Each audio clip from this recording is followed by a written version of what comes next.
Welcome to the Old Time Radio Westerns. I'm your host, Andrew Rhynes, and let's get into this episode. This episode is going to be Tales of the Texas Rangers. Original air date is April 22nd, 1951, and the title is Canned Death. Hope you enjoy, and again, thanks for listening. The National Broadcasting Company presents Joel McCrea in Tales of the Texas Rangers.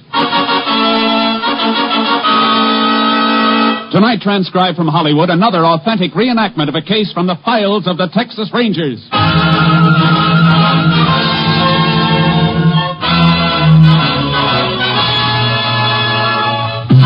Tales of the Texas Rangers, starring Joel McCrea as Ranger Jayce Pearson.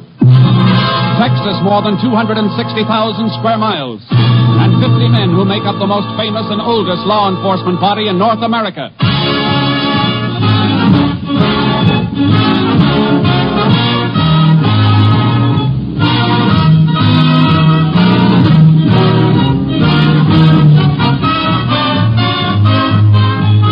Now, from the files of the Texas Rangers come these stories based on fact. Only names, dates, and places are fictitious for obvious reasons. The events themselves are a matter of record.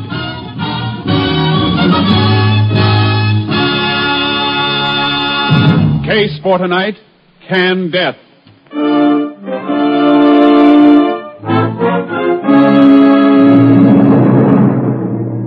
It is 1:15 a.m., January 26, 1940.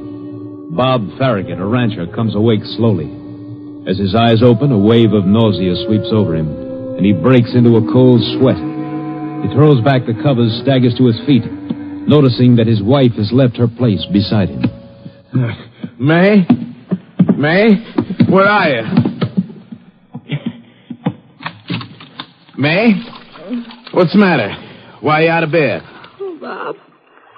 I feel so sick. Yeah, I feel kind of funny myself. I was just putting some water on my face. What's the matter with me? You're as white as a sheet. You better get back and lie down. Funny, I can hardly stay on my feet without holding on to something. You're all perspired.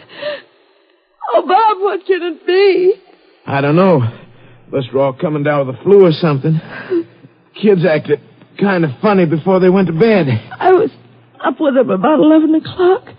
They were complaining about stomach aches. Wait, we better go have a look at them.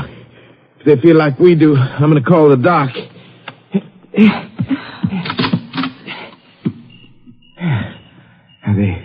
They seem to be all right now. Both sleeping. Better close the window by Petey's bed. Janet's got covers kicked off. I'll put a quilt over it. We better get back to bed ourselves. Have Doc out in the morning. Oh, I never felt so sick. Bob! What is it? What's the matter? See Janet's face. It feels so funny. Bob, she isn't breathing. She feels so cold. Now, don't go getting yourself excited. I'll wake her up. Janet? Wake up, baby. Janet! Wake up, baby! Wake up! Petey! Wake up, Petey! Petey! Oh, what's the matter with him? Doc. Gotta call the doc. Right away. Stop! Don't leave me! Stop! May!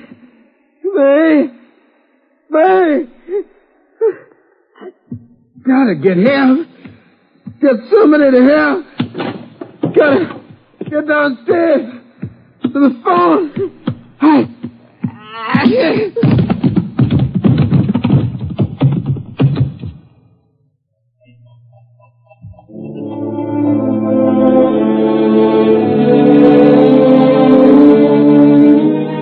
Bodies were discovered 2 days later when a neighbor noticed Farragut's milk cows wandering in pain as the result of not being milked. The sheriff was summoned, along with a medical examiner who made a preliminary diagnosis of poisoning. The bodies were moved into town for autopsy, and the sheriff called for the aid of a Texas Ranger. Ranger Jayce Pearson was assigned.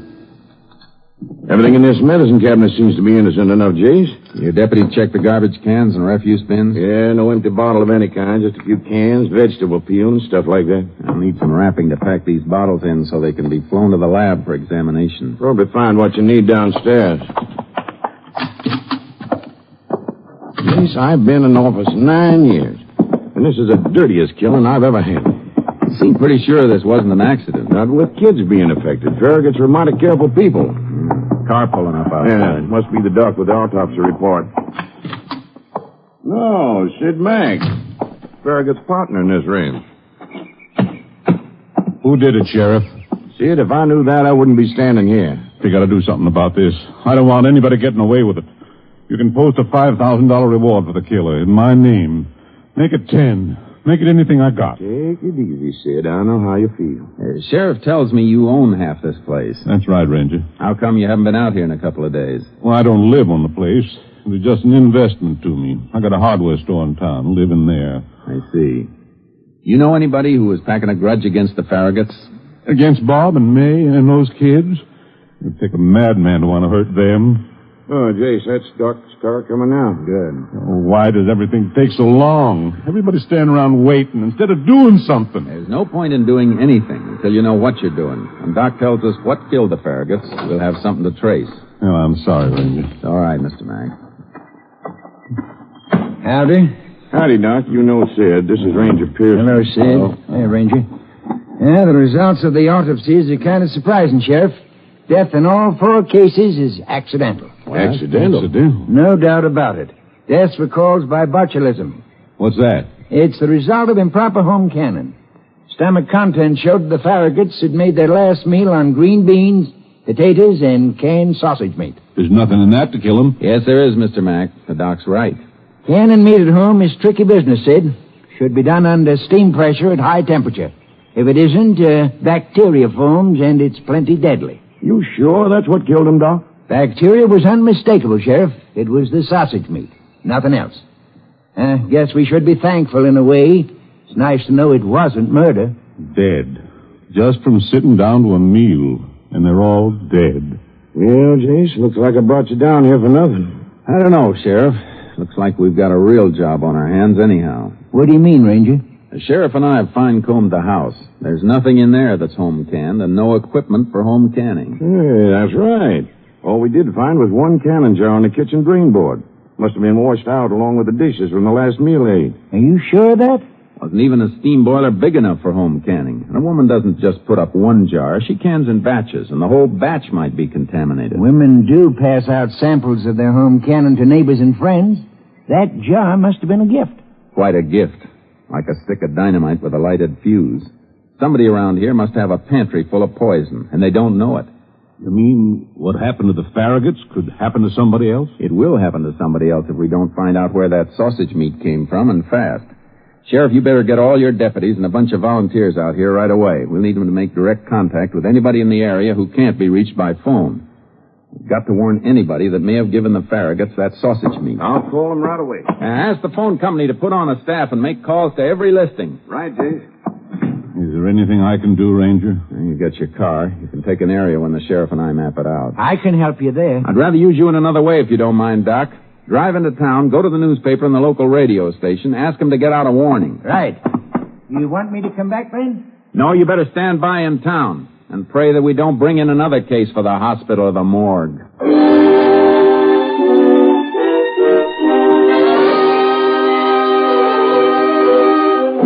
For 5 days and nights, we covered the territory, the shacks and farms and ranch houses without phones, and then doubled back on the phone listings that hadn't answered, running down the whereabouts of people away on business trips or vacations, but we couldn't locate the source of the contaminated meat.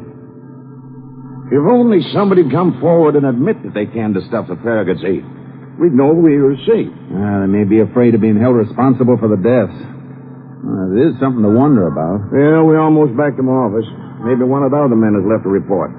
What time is it? Almost midnight. Yeah, here we are.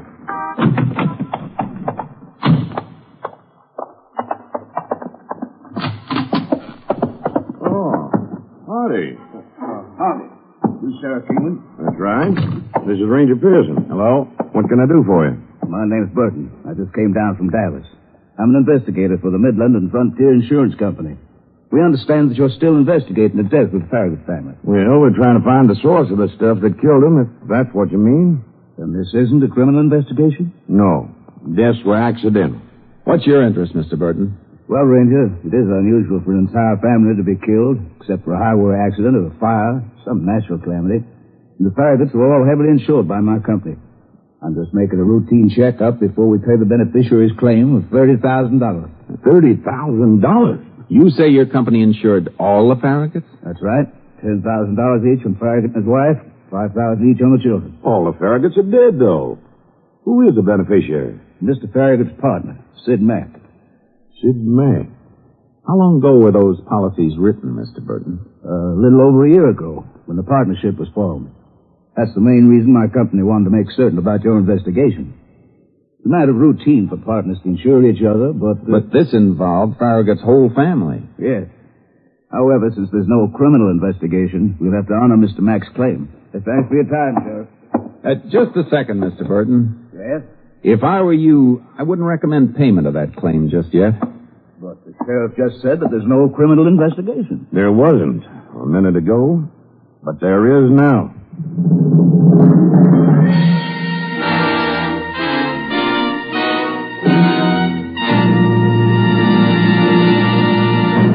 You are listening to Tales of the Texas Rangers, starring Joel McCrea as Ranger Jayce Pearson. We continue now with tonight's case, Canned Death, an authentic story from the files of the Texas Rangers.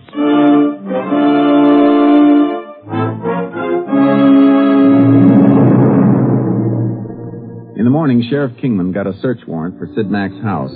Mack had already left for the hardware store, but we were admitted by his hired girl. She was young and frightened. She watched us in silence as we started our search and then disappeared. Nothing in here, Jayce. Nothing in the pantry either. Let's try the attic. That girl scooted mighty quick, didn't she? She probably told Mack what we're doing by now. Should have kept her here until we were through. Doesn't make any difference. He'd know sooner or later. And if anything's here, he won't be able to stop us from finding it. This door here. We're not going to find anything, Jayce. If there was more of that contaminated food, he'd be stupid to have it around. And if he did kill the Farraguts, he's not stupid. Oh, this whole job is too clever. No job is perfect. There's always a slip someplace. Let's move those crates. Okay. Nothing in these things, Jayce.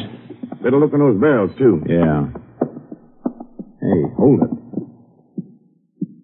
Somebody's coming upstairs. Mac, I reckon. You and the ranger up there, Sheriff? That's right, Mac. What's the idea? Just having a look around, Mac. We've got a search warrant. Maybe you're going to need more than a search warrant. I had a call from an insurance man named Burton this morning. Yeah, we had a call from him last night. That's why we're here. I've got a legitimate insurance claim, but you've stopped it from being paid. It'll be paid in due time, if it should be paid. Is that so, Ranger? Well, let me tell you something. I think the way you stopped that claim constitutes slander. You think of any reason why I shouldn't slap a lawsuit on the two of you? No, Mac. Not any more than I can think of a reason why you insured Farragut's wife and 2 kids. Then maybe I'll give you the reason, Sheriff. Farragut knew I had them all insured. You can't insure somebody without them knowing it. The company will tell you that. Farragut was my friend. You understand that? My friend. Sure, I insured his wife. If he'd lost her and been left with the 2 kids, he'd need somebody to take care of them, and that cost money. Farragut could have insured her himself? So I did it for him. I loved his kids. I don't have any, and they were like my own. The policies I had on them weren't just life insurance policies. They were endowment policies, too, to pay for the education. Now, what's wrong about that, Sheriff? Nothing wrong, Mac. If what you're saying's true. Ask the insurance man. Ask him. Out at the ranch, before we found out what killed the Farraguts, when we thought they'd been murdered, I offered to put up everything I have as a reward, didn't I? Well, didn't I? Yes, Mac, you did. I'm glad you mentioned that, Mac, because it brought something to my mind. Something that's been trying to register, and you just brought it out. What do you mean? How long you been in the hardware business? 11 years. Why? Because when Doc told us the Farraguts died from food poisoning, from food that wasn't canned properly, he had to draw you a blueprint. You didn't seem to know anything about it. I don't know anything about it. No? Don't you sell canning equipment at the hardware store? Well, We can go over to the store and have a look, Mac. all right. So I sell canning equipment. Any hardware store does. What does that prove? Companies that make canning equipment usually put out instruction booklets, too, telling how the equipment should be used. And those booklets contain a warning about the possibility of food poisoning. Maybe they do. I never read one of them. Don't kid me, Mac. Man who's been handling a line for 11 years has to know the answers when customers ask about the stuff he's selling. If he doesn't last 11 years in the business. You're covering up, Mac. That doesn't look good. So, it doesn't look good. All right, Sheriff. What are you going to do about it? Arrest me for telling a lie? Don't be smart, Mac. I don't even know why I'm bothering to talk to you. You got your warrant. Go ahead and search. But you're not going to find anything here. No canning equipment and no canned sausage meat. So go ahead. Search your heart out.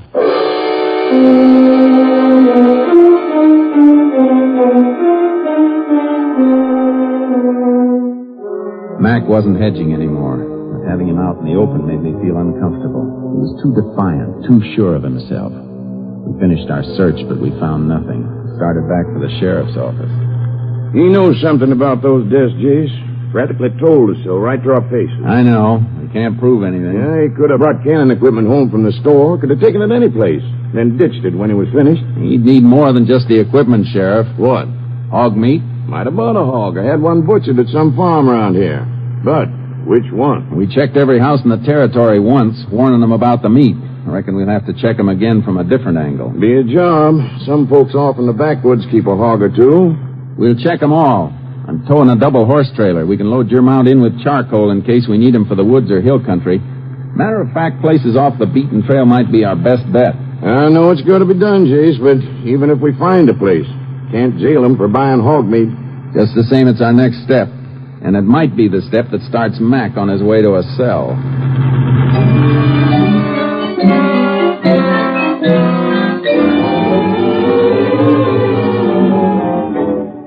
It was work. Grim, routine, discouraging work. The game of questions and answers without ever getting the right answer. In 3 days, we checked all the spots that could be reached by car. Then we switched to the horses and rode into the backwoods. These backwoods people are kind of tight-mouthed, Jayce. Yeah, so I've noticed. I guess they figure the world doesn't want to share the trouble, so they hold up back here. You see what I mean, next place we come to. Crazy Annie. Crazy Annie? That's what they call her. She isn't really crazy, just kind of strange. Has a son, feeble-minded. They had him at the state asylum for a while, but he was harmless, so they let him go. Old lady came into the woods with him, and, well, they've been here ever since. They got hogs? Yeah, hogs, a couple of chickens. That's about all they have got. Oh, yeah, they got one other thing. The meanest dog in the state of Texas. Keep your eye open for him when we ride up. Don't they keep him tied? Yeah, but he chews loose. Hates everybody but the old lady and her son. Place is just through this clump of trees. Hey, hold it, Sheriff. Charlie. boy. Hold it. Yeah, look at that. Mound of earth covered with rocks and a cross sticking up at the head. Looks like a grave. Reckon Luke did that, old Annie's son. Always burying dead birds and things. Gives them all first-class funerals. Oh. Now get up, Chuck. Oh, come on, boy.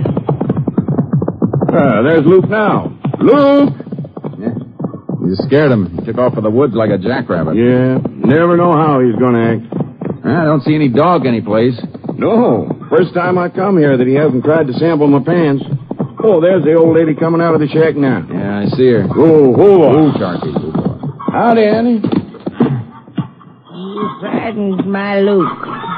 Why do you come to frighten him? We don't mean him any harm, ma'am. We just came to see you. Where's your dog, Annie? I don't want him sneaking up on me. The devil came for him. He's dead. And Luke cries for him.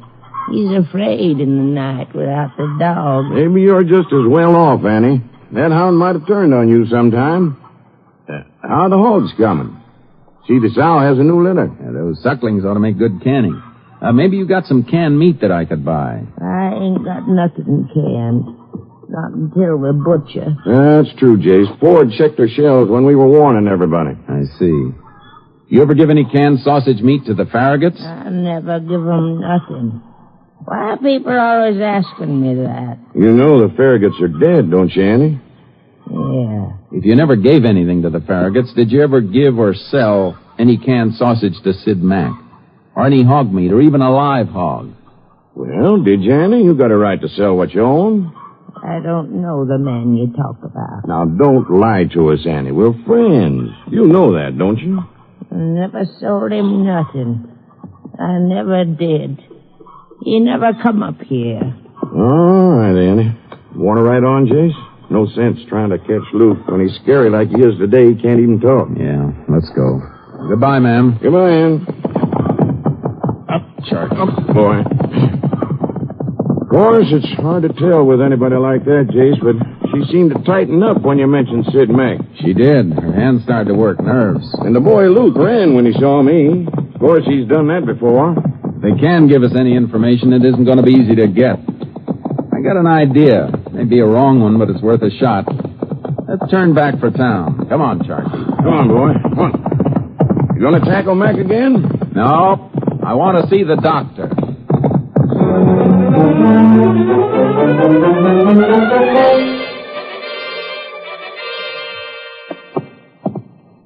Well, there's a complete chapter on botulism in this book, Jayce.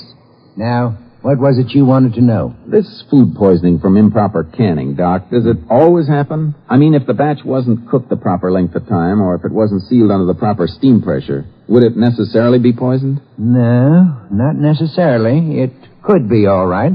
I just wanted to make sure. Well, what's your point, Jayce? If Mac put up that contaminated meat, he'd have no way of knowing it was bad without testing it. Well, since he wouldn't test it on himself. He didn't test it on anybody else either. There'd have been another death or somebody sick enough for Doc to know about. Mac wouldn't have gambled on the Farragut's just getting sick. He wouldn't have even gotten the food to him unless he was sure it was deadly. Well, he could have tested it on an animal. Would an animal eat that food, Doc? Well, the meat'd seem all right by taste or smell. Yes, an animal would eat it. That's all I wanted to know, Doc. Sheriff, we're going for another ride in the woods. I think I know what for. Shouldn't take two guesses. We're going to dig up Luke's dog and send it to the lab at Austin. I want to know what that dog died from.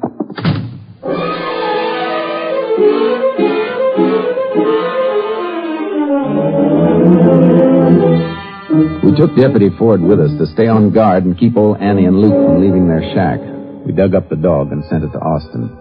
The answer fit. Death by food poisoning. Sheriff and I rode back to the shack in the woods. Old Annie was white and shaking, and her son huddled in a corner. His eyes enormous and frightened, his lips numb. Annie, believe me, nobody's going to hurt you or Luke. But you've got to help us. You had no reason to harm the Farraguts, we know that. But we're after the man who did have a reason. I don't know. All you have to do is tell us. Was Mac here? Did you sell him anything? Or can anything under his direction? I guess it's no use, Jayce. Yeah, we can try again when we get to town. Annie, you and Luke will have to come with us. We're taking you in. I don't want to come back. Luke, listen to me. We're only taking you into town. I wouldn't have to do that if you or your mother would answer my questions. They're lying, boss. They want to take me back there. Mr. Mac says they'll take me back. Mac said? Wait a minute, Sheriff. Where did Mr. Mac say they were going to take you, Luke? You know where. The place where they took me before. He ain't gonna take you, Luke. I won't let him. Yes, I think he means the asylum. That's what he does mean. That's the key to why he won't talk. Wait, I got a hunch. Luke, Mac isn't a good man. He killed your dog. Well, he did, didn't he? No. He was always giving me stuff to feed him. My dog died. He died. You're getting to him, Jay. We don't want to send you away, Luke.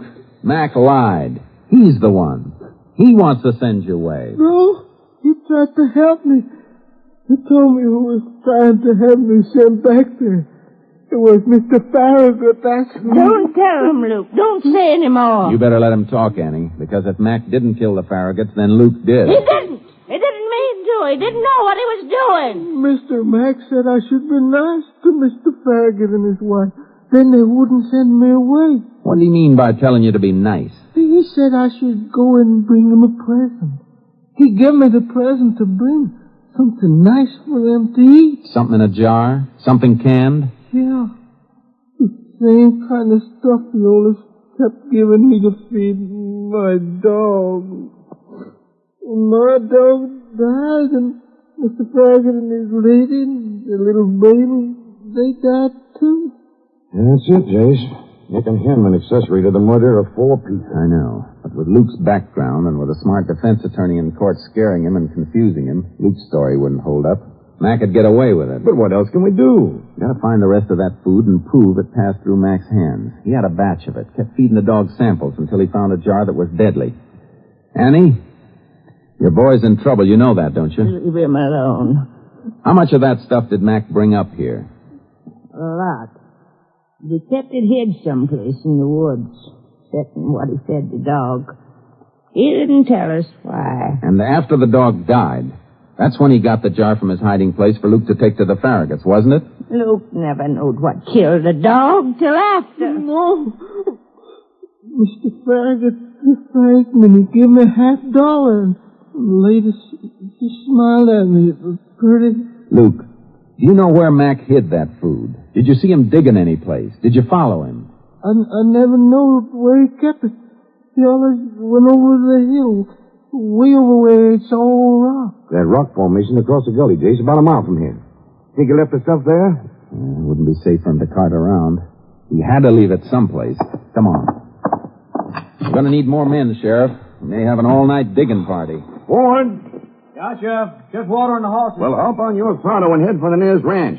Get on the phone and call for deputies. Tell them to bring shovels and keep their mouths shut about where they're going. I want them up here right away.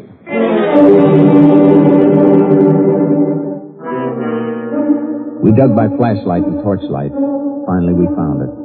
A burlap sack loaded with jars of sausage meat. And death. We rushed back to town, and just after dawn, a fingerprint crew flew in from Austin. I held my breath. All we needed was a print. One fingerprint belonging to Sid Mack. We got it. More than one. There were sets on every jar. By that time, his store was open, and we went for him. Well, Sheriff and the Ranger. What bright ideas have you got this time? Got an idea? We're going to lock you up, Mac. You can drop that smile, Mac. Luke was just as scared of us as he was of you. We know the whole story. Well, guess fellas with your mentality might believe Luke, but a jury won't. You know what the law says about reasonable doubt? We also found a few buried samples of your canning, Mac, with your fingerprints all over the jars. Just yours. So? Like you once said, I sell canning equipment, and I handle the stuff I sell, so my prints were on the jars. Smart, isn't he, Sheriff? Regular genius. Thanks. Sorry I can't return the compliment. You're just like all the smart ones, Mac. You just made one mistake. It was a real stupid one. About those prints. You had to put them on the jars after they were filled, when the canning was completed. Any prints that were on before would have been boiled off. Don't go for that claw hammer, Mac. Don't make me put a bullet in you. Because heaven knows, Mac, I'm tempted. Wait a minute, Sheriff. I'm not resisting. I'm not touching anything. All right. Move. Better lock the door, Mac. You won't be coming back.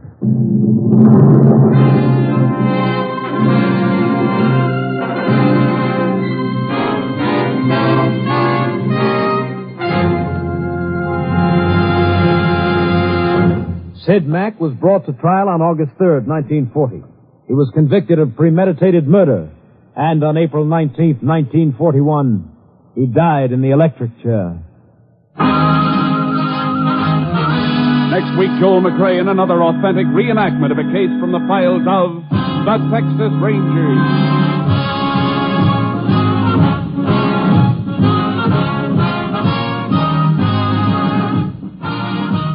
Joel McCrea is currently seen starring in the Universal International Technicolor production Frenchie.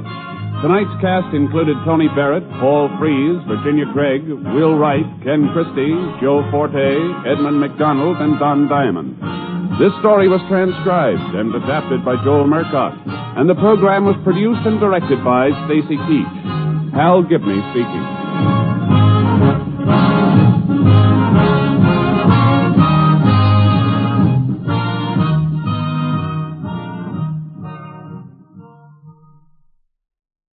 Three chimes mean good times on NBC. Gordon McCrea sings for you tomorrow evening as the Railroad Hour presents a melodic adaptation of the dramatic opera Madame Butterfly.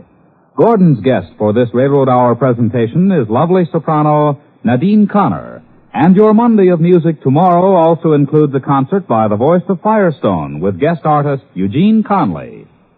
Phil Baker asks the $64 question next on NBC.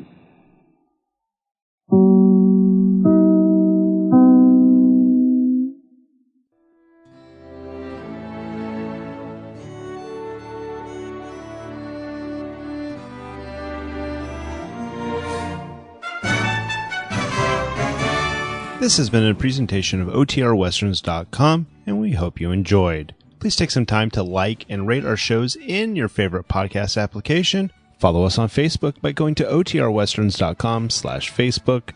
Join in the conversation by going to OTRWesterns.com/Discord. And don't forget to send us an email, podcast@OTRWesterns.com. This episode is copyright under the attribution, non-commercial, share alike copyright. For more information, go to OTRWesterns.com/copyright. Have a great day, and again, thanks for listening.